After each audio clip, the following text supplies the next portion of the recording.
दोस्तों, आज फिर मैं हाजिर हूँ इस वीडियो के ज़रिए ये पैगाम लेकर के हैशटैग रिलीज़ सफूरा ज़रगर।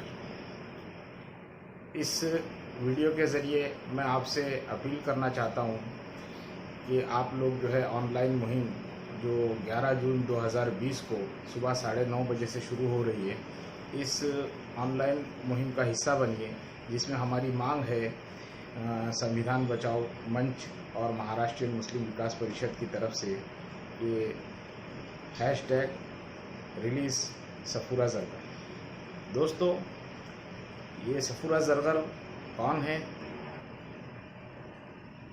ये क्यों अरेस्ट है दिल्ली की तिहाड़ जेल में, इन पर क्या इल्ज़ामात है और हमें इनके रिलीज़ की मुहिम क्यों चलाना चाहिए, मैं आपको जो है सिलसिलेवार तरीके से इसके बारे में तफसील बताने की कोशिश करूँगा। सफूरा ज़रगर जो है वो एक पत्रकार है और मानव अधिकार कार्यकर्ता है, सोशल एक्टिविस्ट है। जैसा कि आप जानते हैं, दिसंबर 2019 को दिल्ली सरकार ने, भारत की सरकार ने जो है CAA, NRC और NPR जैसे काले कानून भारत की नागरिकता सिद्ध करने के लिए और एक मखसूस मज़हब के लोगों को नागरिकता से बाहर करने के लिए एक साजिशन, एक काला कानून उन्होंने लाया।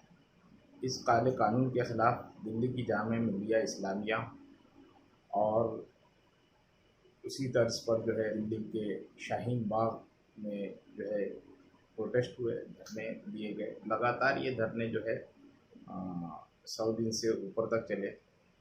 इन धरनों की वजह से जो है तकरीबन इसी की तर्ज के ऊपर सारे देश में जो है शाहीन बाग अलग अलग ठिकानों पर जो है भारत सरकार के ख़िलाफ़ जो है आंदोलन करने के लिए चलाए जा रहे हैं। CAA, NRC, NPR के कानून को लेकर के मोदी सरकार के ख़िलाफ़ पहली बार बड़े पैमाने पे असरदार आंदोलन होना शुरू हुए, जिसके असर और जिसका प्रभाव देश की जनता पर भी पड़ने लगा, उसके असर भी दिखाई देने लगे और बहुत सारे लोग इसमें जौक दर जौक शामिल होने लगे। अलग अलग हलकों से लोग इसमें शामिल होने लगे, इसको हिमायत देने लगे और विदेशों में भी ये चर्चा का मौजू बना। इससे बौखलाई मोदी सरकार और उससे जुड़े हुए जो लोग थे, जैसे गोदी मीडिया और इनकी जो है अलग अलग संगठनाएँ, फिरका परस्त ताकतें, जो इससे बड़ी बौखला गई थी। इन्हीं आंदोलनों के अंदर जो प्रमुख चेहरे थे, उसमें से एक चेहरा जो है वो सफूरा ज़रगर का था। सफूरा ज़रगर एक बेबाक और निडर आवाज़ इस आंदोलन की बनी। इसीलिए जो मोदी सरकार और उनकी गोदी मीडिया या उनके जो भी तंजीमें, उनके से जो फ़िरका परस्त फाशिस्ट जमातों की जो तंजीमें थी, वो इस आंदोलनों से बहुत ही बौखला गई। इस दौरान दिल्ली में जो है चुनाव हुए, दिल्ली के चुनाव हुए, तो दिल्ली चुनाव प्रचार में भारतीय जनता पार्टी के, BJP के बड़े बड़े कद्दावर नेताओं ने जो है प्रचार प्रसार में भाग लिया और शाहीन बाग से जुड़े लोगों के, जो आंदोलनों से जुड़े हुए जो लोग थे, उनके खिलाफ़ जहरीला प्रचार प्रसार शुरू करने लगा। यहाँ तक कि जो है उन प्रचारों में वो जो है लोगों के भड़काने का काम करने लगे और जो है अपने मंचों से उनके बड़े बड़े केंद्रीय मंत्रियों ने और बड़े लीडरों ने जो है मुसलमानों के ख़िलाफ़ जहर उगला और लोगों को उकसाया, यहाँ तक कि उन्होंने जो है गोली मारने तक के लिए लोगों को प्रेरित किया। इसी के चलते शाहीन बाग पर और जामिया मिल्लिया इस्लामिया पर फायरिंग भी हुई, जो पुलिस की मौजूदगी में, ये आप लोगों ने टेलीविज़न पर देखा होगा कि पुलिस की मौजूदगी में कुछ सरफिरे भगवाधारी नौजवानों ने जो है इन आंदोलनकारियों के ऊपर गोलियां चलाई। इसी दौरान जो है दिल्ली चुनाव के नतीजे आए और दिल्ली चुनाव जो है भारतीय जनता पार्टी पूरी तरीके से हार। उस चुनाव के बाद में भारतीय जनता पार्टी ने हार की बौखलाहट की अपनी जो है खिंच निकालने के लिए दिल्ली में बड़े पैमाने पे पुलिस की मदद से दंगे करवाए और मुसलमानों के ऊपर हमले करवाए। इन हमलों में बहुत सारे मुसलमानों को हमलों में ज़ख्मी किया गया, कत्ल किया गया, उन्हें मारा गया और जो है उनकी ममलूकात को, उनकी प्रॉपर्टी को जलाया गया, उन्हें नुकसान पहुंचाया गया। आप लोगों को याद होगा कि एक वीडियो आप लोगों ने देखा होगा जो जिसमें बताया गया है कि कुछ नौजवान जो है, 4-5 नौजवान जो है वो ज़मीन पर पड़े हुए हैं, पुलिस से बुरी तरीके से पीटे गए हैं और पुलिस वहीं खड़े रह कर के उनको जो है जन गण मन पढ़ने को बोल रही है। साथ साथ में पुलिस जो है उसको जन गण मन पढ़ने को भी बोल रही है और उनसे वो नारे लगवाने बोल रही है जो आंदोलन में वो नारे लगवाया करते थे, यानी कि हमें आज़ादी चाहिए। वो तो इस काले कानून से आज़ादी की मांग कर रहे थे, मगर वो उनको तंज कर रहे थे कि आप लोग आज़ादी मांगते हो ना, तो आप आज़ादी मांग। पुलिस के इस बेरहमाना पिटाई से बेहाल जो लोग हो चुके थे, जो हमारे नौजवान जिनको पुलिस ने पीटा था, उनमें से एक नौजवान की मौत भी हो जाती है। और उसी के बाद में जो है इसी इस किस्म के अलग अलग जो वाक़यात हुए, उन जुल्म खिलाफ की आवाज़ उठाने के लिए जो है बहुत सारे सोशल एक्टिविस्ट देश और देश भर में और दिल्ली में लगे, जिसमें से सफूरा जरगर भी एक है। सफूरा जरगर एक मजबूत और बेबाक और निडर आवाज़ थी, नौजवान थी। उनकी आवाज़ जो है वो जो है उनकी दखल ली जाती थी और उनकी आवाज़ पर, उनके नारों के ऊपर जो लोगों में जोश भर जाता था आंदोलनकारियों के ऊपर।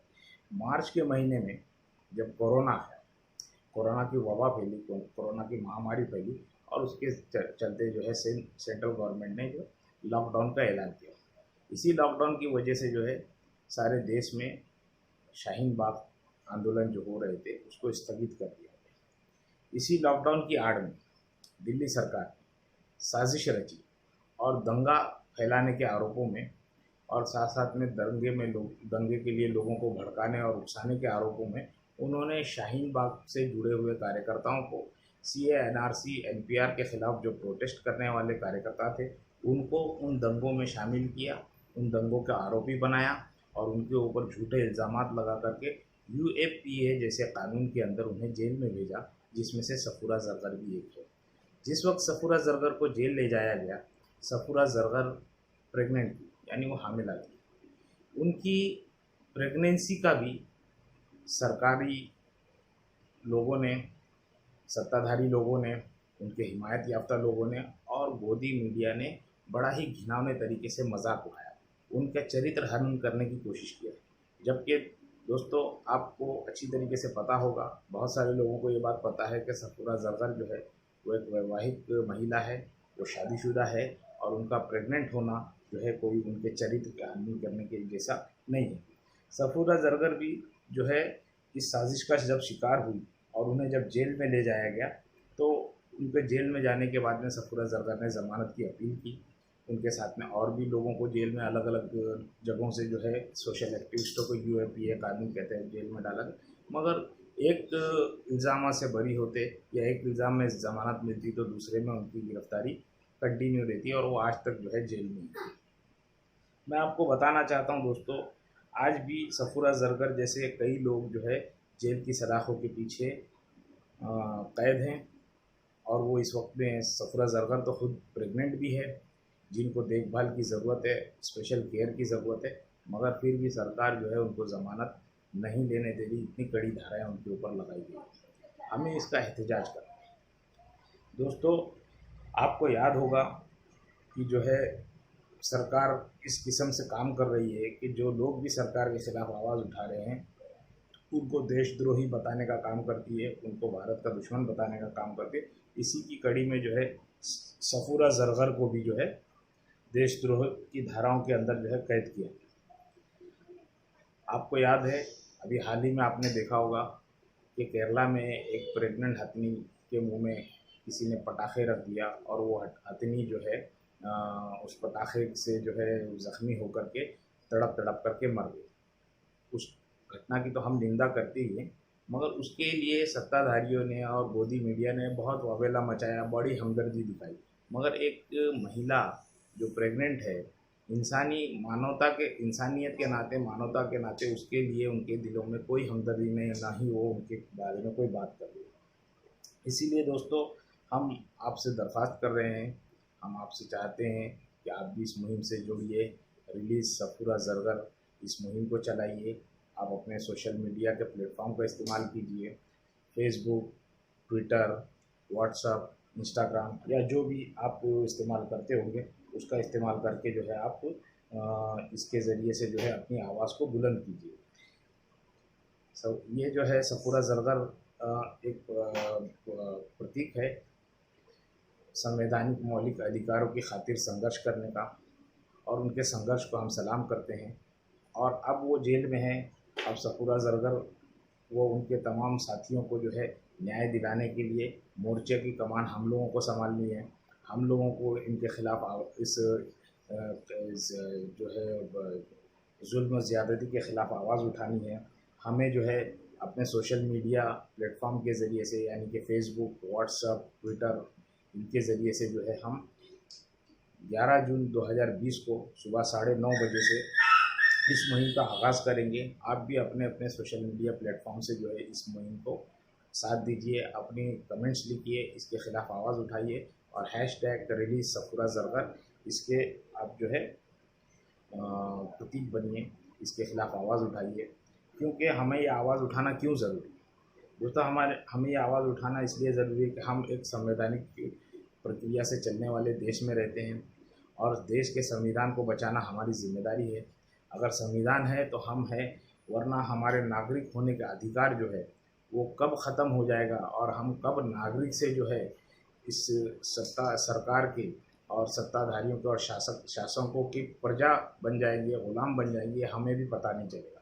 इसलिए आपकी और हमारी ज़िम्मेदारी है कि जो है हम लोगों को इस लड़ाई को लड़ना है। वरना आप लोगों ने और हमने अपनी आँखों से देखा है, अभी हाल ही में जो है कोरोना महामारी में जो अप्रवासी मज़दूर थे जो अपने घरों को जा रहे थे, उनका तक कोई परेशान हाल नहीं था, मगर ये वोटर थे। ये आप याद रखना कि बड़े पैमाने पे ये लोग इस सरकार के वोटर थे, मगर इनकी तक सुध नहीं ली गई।